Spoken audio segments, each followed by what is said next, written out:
What are you thinking? Just how life just takes over you, you know. One minute you're like 23 and next minute you're 49 and you've done nothing. You know, you just missed out because of the addiction. Just thinking about my kids, how much they missed out on having a dad. And my wife, you know, having a loving husband. I've always drank, but it got problematic when I didn't even realise it crept up on me. But I started drinking vodka and then I started thinking I was having a bad day at work and couldn't wait to go home to have a glass of wine. I started getting psoriasis on my head, and then I had to have morning drinks, drinking in the night, and then I eventually was drinking in work. So I've been in addiction over 34 years, and for a long time I didn't know what's wrong with me. You know, I thought I enjoyed the thrill, the adrenaline, and you know, I was chasing something all my life. I just wanted to escape reality. Didn't want to deal with my feelings.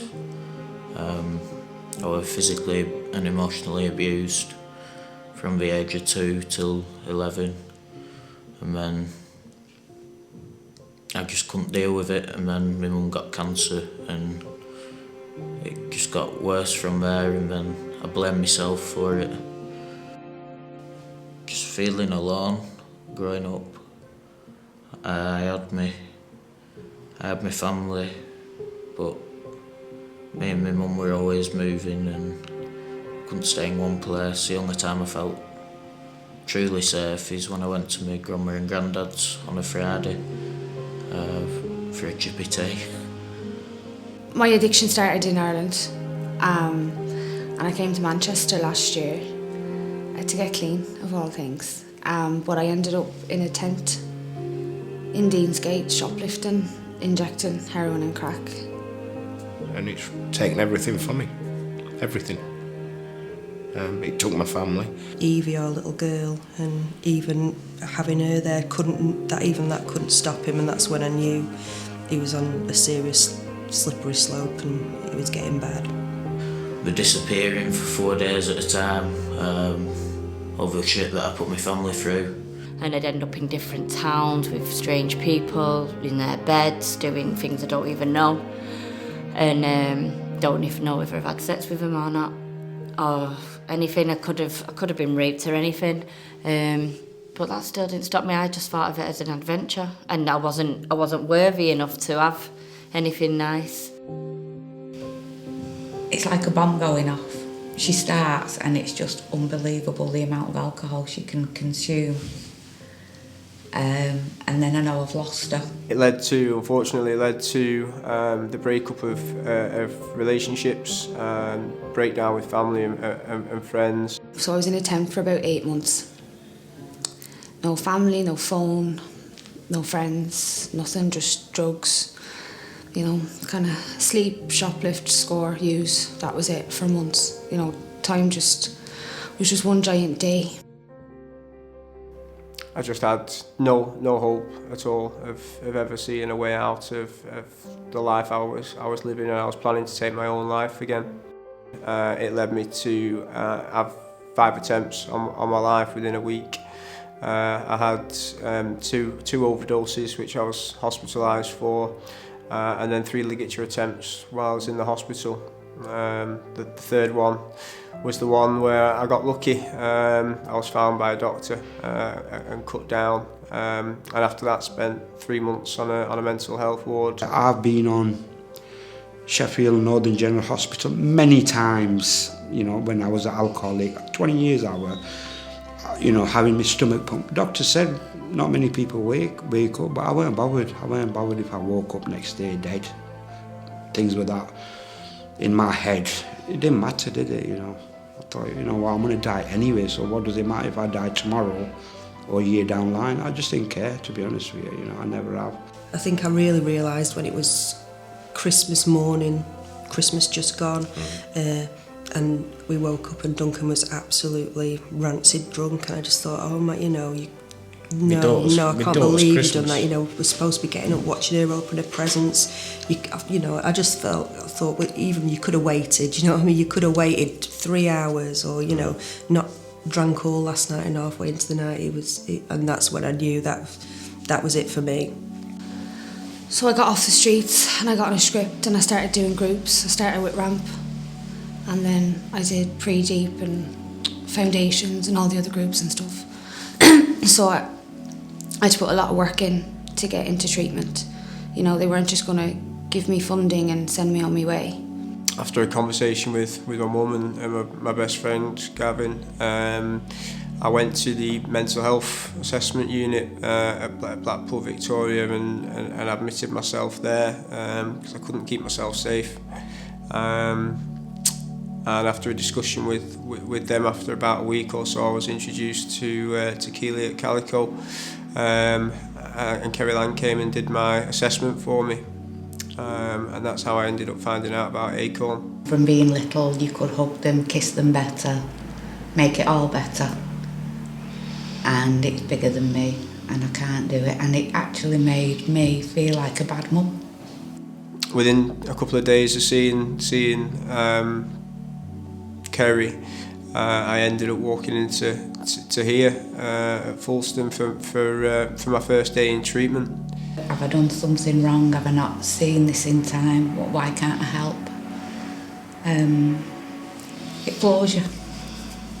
I knew I couldn't help him anymore, and if anything, I was probably making it worse for him. So I had to obviously ask him to leave, and I didn't want to because I loved him, and I also knew asking him to do that, I knew in a way that was going to push him right down to the edge, not having me or Evie, being on his own in some bed sit. It's not ideal, but I had no other choice, and so I felt like it was me pushing him to his, you know, it was either he was gonna live or die. It was like some kind of warped game. And just see that look on her face, just that I'd done it again and again and again and again. The first few weeks where we weren't allowed to see him anyway, to be honest, it was a godsend because I needed to forget about him for a bit and to seriously just think about me and Evie and learning to smile again, but mean it, you know, not pretending to smile or just kind of existing and doing what people think you should do kind of thing, just being real again. I was quaking in my boots. I didn't know what to expect. I thought it was all going to be clinical, just stuff that I'd seen on telly, but everyone was just really welcoming. Got a really good group of friends. You know, people wanted to hug me first thing in the morning. I was like, get, you know what I mean? Keep your hands to yourself. The first few days, it was like trying to suss everybody out, and you know, shit gets real fucking fast in treatment. You know what I mean? It's not just coming and saying your day's been, like, they want thoughts and feelings on the table now. And when you're not used to having thoughts and feelings, you're kind of sitting there going, they've all lost it. Thoughts and fucking feelings, are you mad? I couldn't let all my inner secrets out. I didn't want people to know that, you know, I was just an angry drunk. I didn't want people to know, you know, that I'd lied to my wife. I wanted to be known as the friendly person, you know, hi, I'm all right, you know. When I arrived, I wasn't connected emotionally to anything at all. I didn't understand emotions. I could get angry, I could get upset, but it wasn't something that I understood. And when it was broken down for me, the feelings that I wasn't liking were feelings of either fear or guilt, shame, the fear of the unknown. When I came in and I thought, you know what, fucking, you know, counsellors keep staring at me, you know, they make eye contact. What they're doing is picking on me, what are they doing, am I going to last? I'm quite grateful that just third day in, I came on a Tuesday, Wednesday we were off, Thursday I came in, Steve Cross did the toe tag, and it made me realise how close I've been there. You know, on them toe tags, that I could have easily had a toe tag on my foot. I didn't care, but that day I cared. I've got little kids. I can't remember the piece of work. Karen, we'd had I'd had a bit of a kicking in group for not being honest, and they were tired of me. I was tired of me, you know. The whole group was shouting at me, just be honest, you know. so I can be quite blunt or quite straightforward. And I think I knew that, but I had to sit with people and really understand that me being like that affected their feelings, and then having to learn to care about how I made other people feel. That wasn't easy. Like, I just wanted to be me and fuck everyone else. And I just started writing, and I don't know, my hand just did its own thing. And I read it out to my peers at the house before, and they just went, oh, that's it, you know. And it was almost like welcome to the fold once I'd written the piece of work out. And I'll never ever be able to thank Karen enough for that. I did my life story and 2 letters, one to a son that I don't have any contact with, and one to my mum from when I was a child. And I did those 3 pieces of work back to back, one after the other in the same sitting, and that was the day that changed my treatment around. I was absolutely broken that day. Doing my life story, looking at my patterns and behaviour as well, how it can lead you back to relapse. But now that I'm aware of it, I can put the changes in, and that was my light bulb moment, knowing that I can change. I just felt like I'd taken a big breath in and let go of all this stuff as I breathed out, and I felt a lot lighter. I walked out of that room like I was walking on a cloud. It was an amazing feeling. And I said to myself, you know what, all my life, if you wanted something, you got it. And I want this now. And from that day, I've just fucking given it. Sometimes I still get it wrong, but I've sat on them chairs. I've never even gone to go to the toilet, believe it or not. I'm nearly 4 weeks left.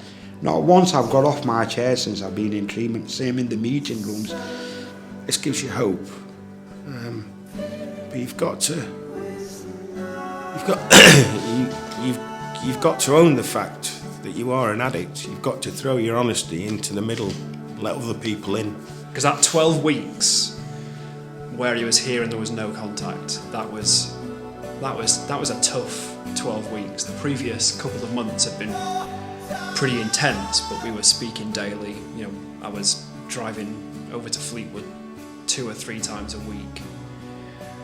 Been in work off on the odd day. And to see him after that 12 weeks was a complete shock to me. He just looked human. He looked alive again. But one thing you just said there, you know, having to bin work off so that you could come and see me, you know, that not everyone does that.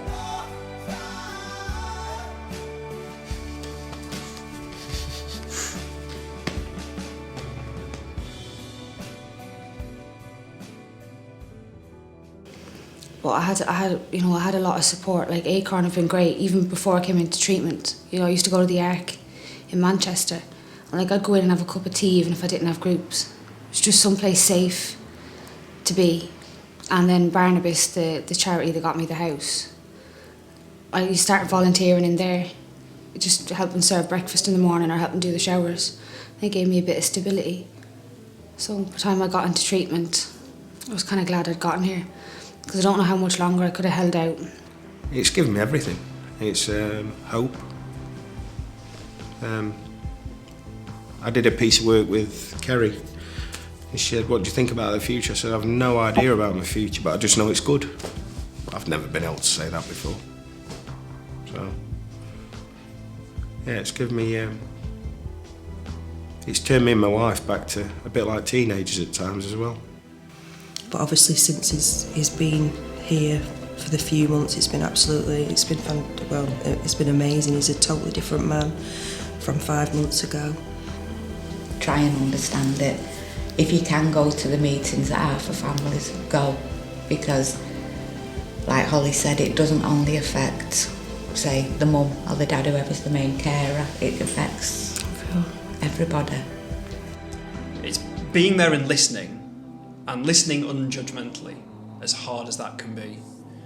the more time goes by, the more you do believe, this actually is working, oh my goodness, and it's been a month, it's been 2 months, and then it's like, it's a joy, because when we meet up, we have a great time, because he's himself.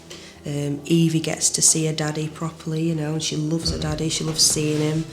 Oh yeah, since I've come into the rehab, it's really improved, Like I said, I've been married 25 years, and she was really surprised, and it's really got good. It's like we've got remarried again, and that's the truth, honestly. Because my little brother's awesome. He's just the most amazing person in the world, and the fact that he's given me another chance. He asks me questions I don't want to answer. I'm honest with him about my addiction. He knows everything there is to know, including that I injected. I do not lie to him. And sometimes the questions get difficult and I don't want to answer it. But I've got to. I've got to be honest with him. If I want him to be honest with me, then I've got to be honest with him. But I'm just looking forward to getting to know him better.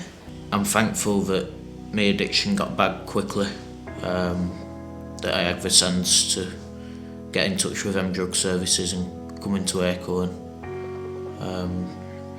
Because I could have easily spent another 10 years out there, and that would have just left a whole lot more wreckage. What I've learnt in here is your past doesn't have to define you. If you go blaming your past, then you mess up your future. That future for me, it's got nothing to do with money or anything. Hopefully I've started putting into plan voluntary work, and the step work is going to be something what I do for life through a sponsor, and I actually want some kind of an education. I've got my old job back where I served my apprenticeship, Brick Lane, on a site around the corner from my house, so looking forward to get back into work and be an honest member of society. I want to be happy. I want to have kids, and I get scared that I can't have kids anymore because I might have done too much damage, and no one will want me.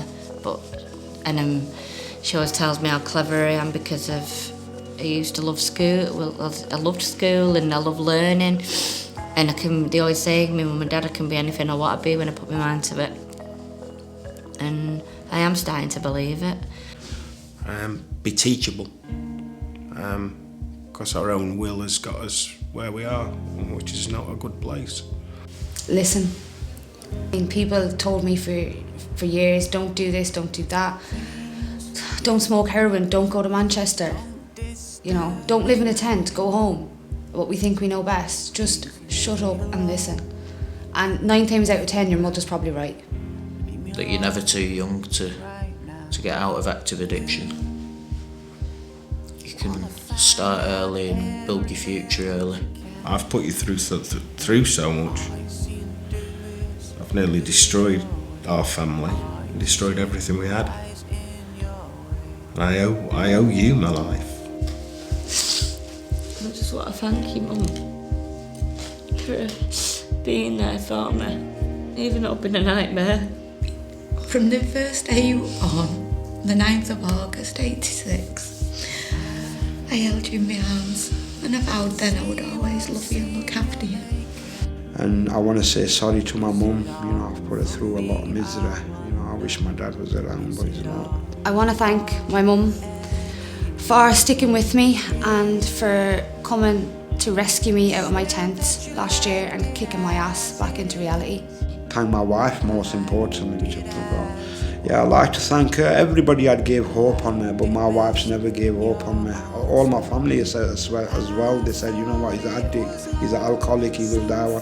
She's never gave hope on me, so I can't thank Sobia enough, my wife. I would like to thank my mum, and Gavin, and Helena, my little boy's mum, for everything, for over all the years. My dad, for putting a bit of taking the mickey out of me and making it a bit more lighter when it's been serious. I want to thank my kids for being patient. Hopefully now they've got their dad back, same with my daughter. I want to thank my family for all the support, for being there for me. My mum, my brother.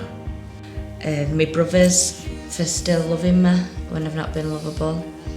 And I want to thank my brothers for putting up with the idiot brother all their life. I want to thank my little brother for still being my little brother.